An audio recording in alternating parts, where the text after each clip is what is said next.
You might think the biggest problem facing Europe is war, or energy prices, or maybe some messy politics in Brussels. You'd be wrong. The thing that is actually dooming Europe as economy and its future is not being fought on any border. It's a silent financial battle, and Europe is losing. It's losing its people. It's losing its very best, most talented, and most ambitious minds to a single competitor, the United States of America. For 2 decades now, Europe has been suffering a fatal brain drain, quietly surrendering the people who would otherwise start the next revolutionary companies, invent the next major medical breakthrough, or finance the next technological leap. Instead, these people are packing their bags and going where they can get paid 5 times as much, take bigger risks, and build something truly massive. This isn't just about people moving to a new job. This is an economic crisis where a continent is slowly, systematically giving away its future productivity. And if this doesn't stop, the European project as we know it is condemned to become a lovely, slow-moving museum, while the rest of the world races ahead. We're going to break down this silent crisis today. We're going to look at the 3 huge structural failures that the EU refuses to fix, which keep pushing its most valuable talent onto planes headed west. The fundamental, single thesis we're going to explore is this. The American economic structure is not just better for innovators. It is the only structure that allows them to fully realize their value, and Europe's deeply entrenched social model is incapable of competing. Let's start with the most obvious and least polite reason, the money. If you're a 28-year-old software engineer in Munich, Germany, one of the world's most powerful economies, you might be making, say, 70,000 euros a year. That sounds good, right? You live in a beautiful, safe city, you have guaranteed vacation time, and the healthcare is sorted. It's a comfortable, structured life. Now, imagine that same person with the same skills gets a job offer in Silicon Valley, California. So, the total compensation package jumps from 70,000 euros to maybe $300,000 to $350,000 USD, or even higher, depending on the company.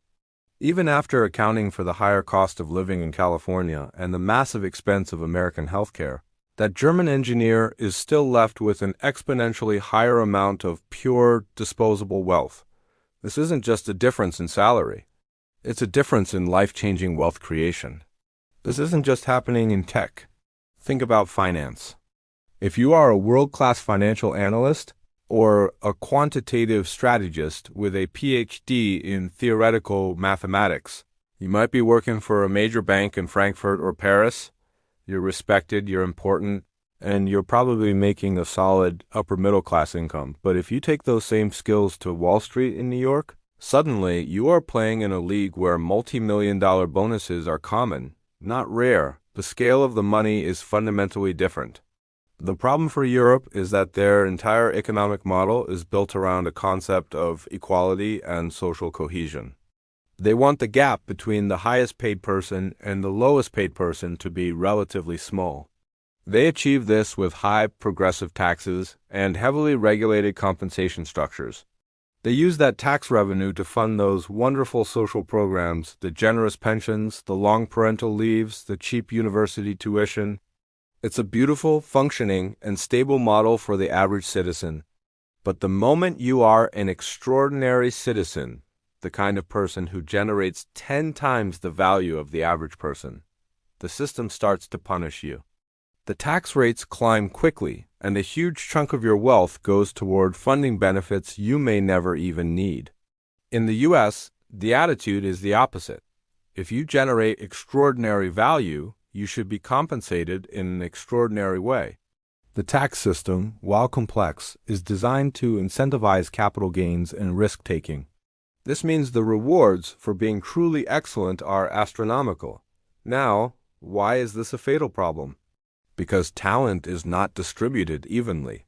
The 1% of the workforce that generates 50% of the innovation, the superstar employees, are extremely mobile.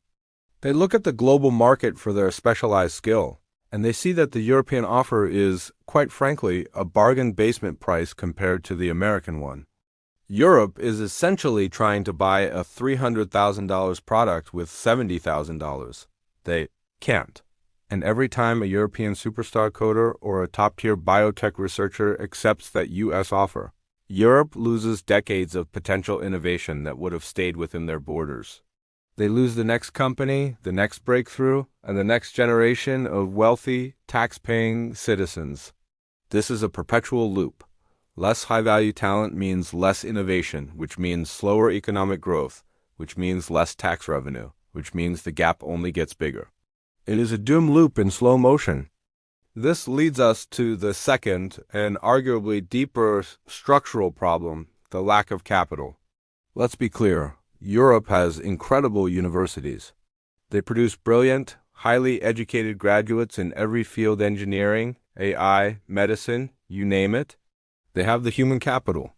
But what they don't have is the financial capital that's willing to take a huge, terrifying gamble. Think about the sheer, reckless scale of venture capital funding in the United States. In any given year, American venture capital firms pump hundreds of billions of dollars into high-risk, unproven concepts. They know that 9 out of 10 of those startups will fail and go to zero. But they also know that the 1 out of 10 that succeeds might become an Amazon, a Google, or a Tesla, a company that returns the entire fund 10 times over. They are hunting for the unicorns, those companies valued at over $1 billion. The European financial ecosystem, it's completely different. It's built on the model of stable, responsible, boring banking. European banks and investors are highly risk-averse. They prefer to lend money to a solid, existing manufacturing company that has been around for 80 years and produces reliable, if modest, profits. They want collateral. They want a guarantee. They're not interested in giving a 24-year-old with a crazy idea and a PowerPoint presentation 50 million euros. The European startup environment, outside of a few pockets like Berlin or London, which by the way is outside the EU now, is starved of the truly massive early stage go-big or go-home money that powers the American tech engine. What happens as a result? Let's take the classic example of a hypothetical European AI startup. 2 brilliant PhDs from ETH Zurich develop a groundbreaking algorithm. In the US, they secure a $30 million Series A funding round within 6 months. They immediately hire 50 people, offer those insane salaries we just talked about, and start aggressively trying to dominate a niche market. They are encouraged to expand globally and think about their valuation being in the billions from day one. They are told failure is part of the process: fail fast, fail big. In the EU, those same 2 PhDs get maybe 3 million euros from a collection of cautious regional funds and government grants. They are told to be responsible, to focus on profitability early, to stay within their national borders first, and to worry about regulation before they worry about growth. They hire 10 people, and they spend an enormous amount of time filling out grant applications and worrying about data privacy rules across 27 different legal jurisdictions. They are encouraged to be a small, sustainable, lifestyle business. Now, fast forward 3 years. The American company has gone through 2 more funding rounds, is valued at $5 billion, and is ready for an initial public offering and IPO. The 2 founders are billionaires on paper. The European company is profitable, stable, and valued at 50 million euros. They've done well by European standards, but they've been completely eclipsed. And here's the kicker, the ultimate fatal consequence of this capital vacuum.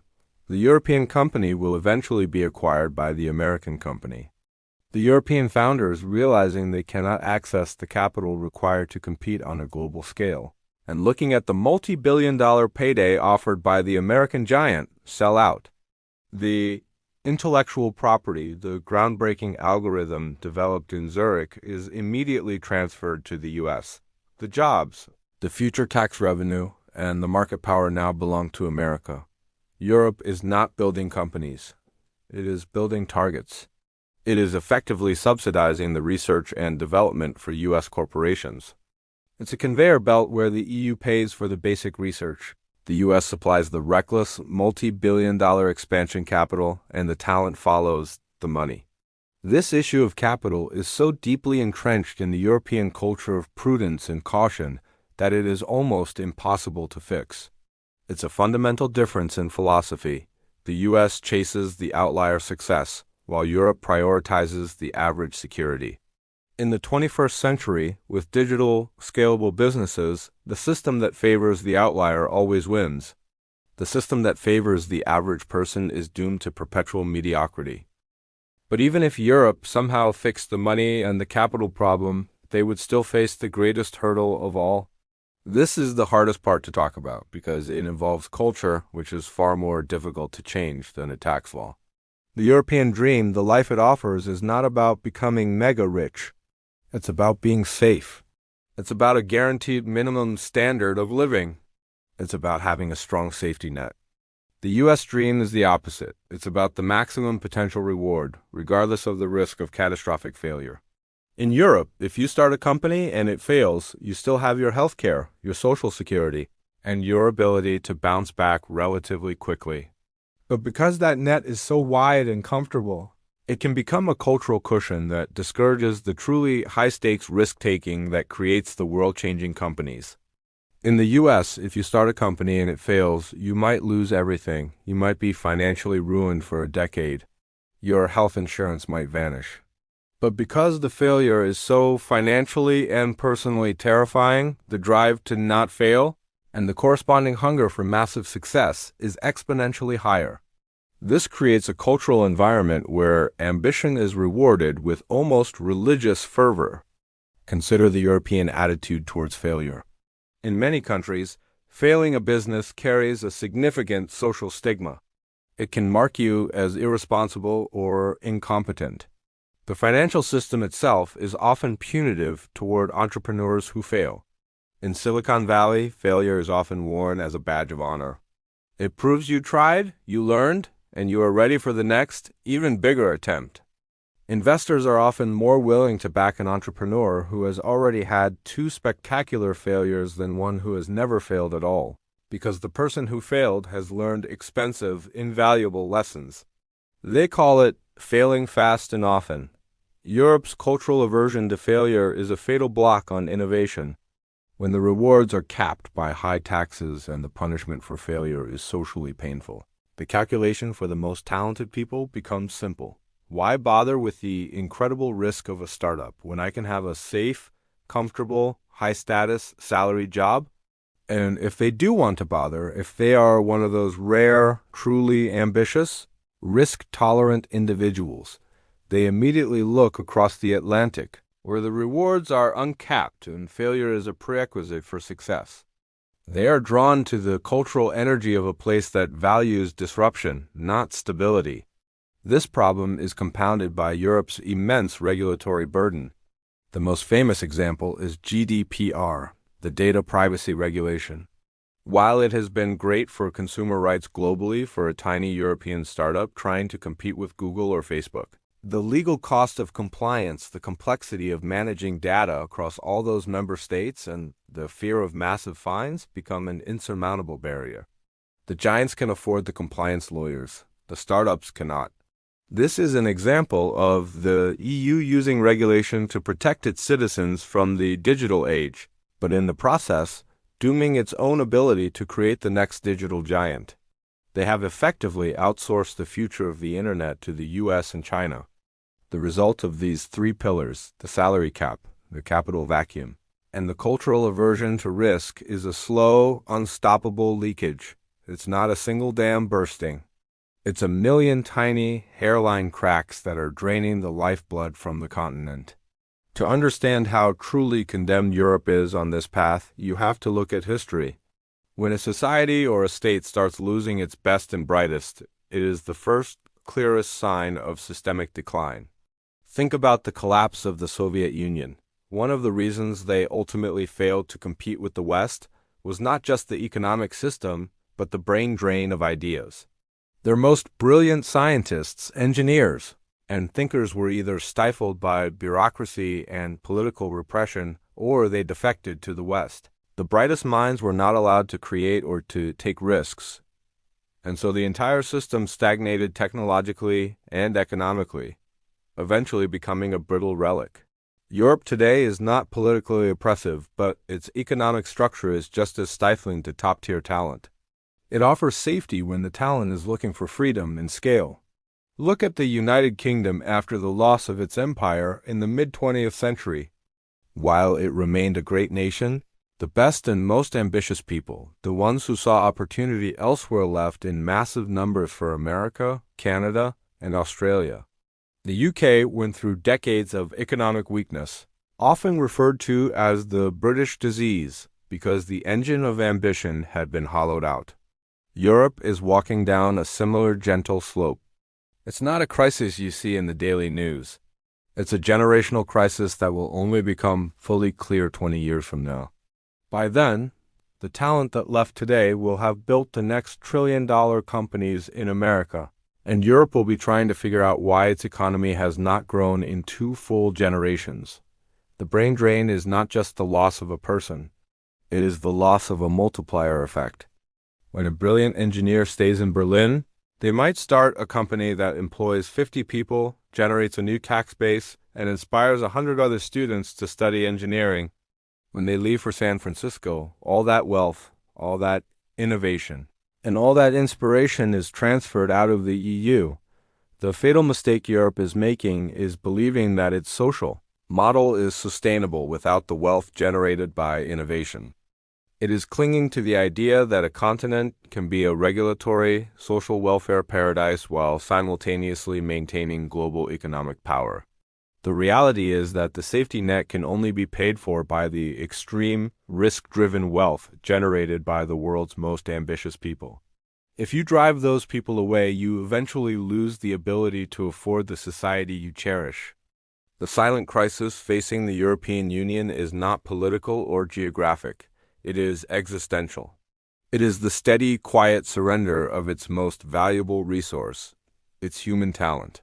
This is driven by the trifecta of structural failure: the cap on extreme wealth through high taxation, the crippling vacuum of risk-tolerant venture capital, and a cultural structure that values stability and compliance over the reckless pursuit of massive scale. Unless Europe can fundamentally restructure its incentives, unless it can make the offer to its best minds competitive with the unlimited potential of the American market, it is doomed to a long, gentle, and irreversible decline. The future of innovation and high-value wealth creation is already being decided, and the winners are not in Brussels or Frankfurt. They're in Silicon Valley, and they're hiring the best minds Europe has to offer. If you want to understand which country is next to face this exact kind of collapse, hit the subscribe button now.